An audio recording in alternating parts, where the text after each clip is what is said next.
오늘은 금융시장의 두 번째 시간인 금융시장의 구조에 대해서 알아볼 건데요. 먼저 여러분의 이해를 돕기 위해서 제가 하나의 예시를 가져왔습니다. 이 모식도를 보시면은 마트 구조의 예를 들고 있습니다. 예를 들어서 여러분이 마트에 방문하시면은 식품 코너가 있고 생필품 코너 그리고 주방용품 코너가 천장 위에 이렇게 분류대로 나눠진 것을 확인하실 수가 있죠. 그래서 또 이 대분류로 나눠지고 이 식품 코너에 예를 들어서 여러분이 방문하시면 또 음료 코너, 스낵, 인스턴트, 식자재 등 다양한 소분류로 또 나눠지게 됩니다. 또 마찬가지로 생필품도 주방도 이렇게 화장지, 접시 이렇게 세부 분류로 나눠지고 이러한 분류들이 모여서 하나의 틀을 이루는 것을 바로 구조라고 말하죠. 그래서 마찬가지로 금융시장도 이렇게 모식도를 보시면 하나의 구조를 이루고 있습니다. 다양한 상품 시장들의 분류가 모여서 하나의 큰 틀인 금융시장을 이루는 겁니다.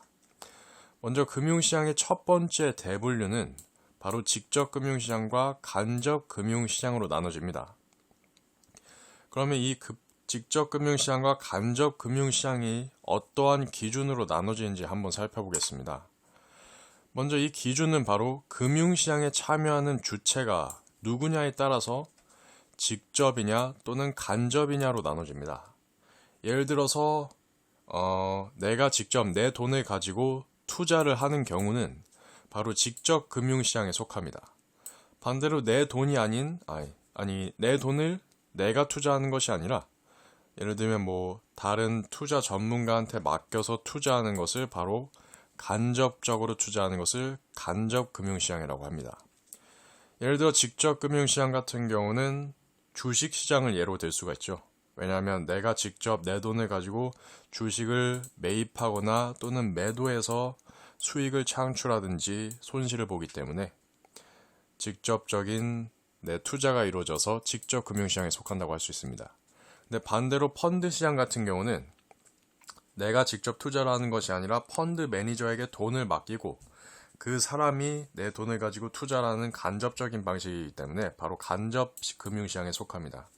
그래서 모식도를 보시면은 직접 금융시장에서는 세부 분류에 주식시장이 이렇게 속해 있죠. 반대로 이제 간접 금융시장에서는 펀드 시장이 이렇게 속해 있습니다. 그래서 또 이 직접 금융시장의 대분류를 알아보았기 때문에 한번 소분류를 또 알아보자면은 직접 금융시장에서 소분류는 단기, 그리고 장기, 그리고 외환, 파생상품 금융시장으로 또 네 가지 분류가 나눠집니다. 그럼 소분류를 나누는 기준에 대해서 또 알아보겠습니다.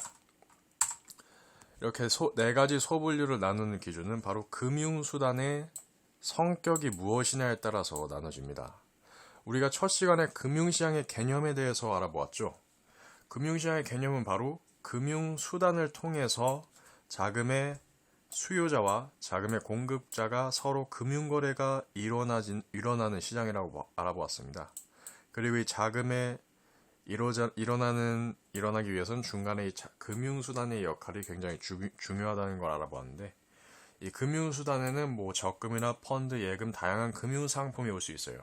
그런데 이 금융상품의 특징들이 모두 다 다르기 때문에 이 금융상품의 성격에 따라서 이 시장이 나눠지는 겁니다. 예를 들어서 장기 금융시장 같은 경우에는 이 금융수단의 성격이 예를 들어 금융수단의 만기가 1년 이상으로 장기간일 경우에는 바로 이 장기 금융시장에 속합니다. 근데 반대로 그 금융수단의 만기가 1년 이하로 단기간일 경우에는 단기 금융시장에 속합니다. 예를 들어서 적금이 만기가 2년 이상인 적금 상품의 경우에는 바로 이 장기 금융시장에 속하겠죠. 반대로 만기가 1년 이하 2, 3개월 정도 되는 적금이나 예금 상품 경우에는 단기 금융시장에 속합니다. 그리고 이어서 외환시장과 파생상품의 시장의 경우에는 이 금융수단의 성격이 바로 외환에 관련된 상품을 매입할 경우에는 외환시장에 포함이 됩니다. 예를 들어서 외환 관련 예금이나 환거래를 할 경우에는 외환시장에 참여한다고 말할 수가 있죠.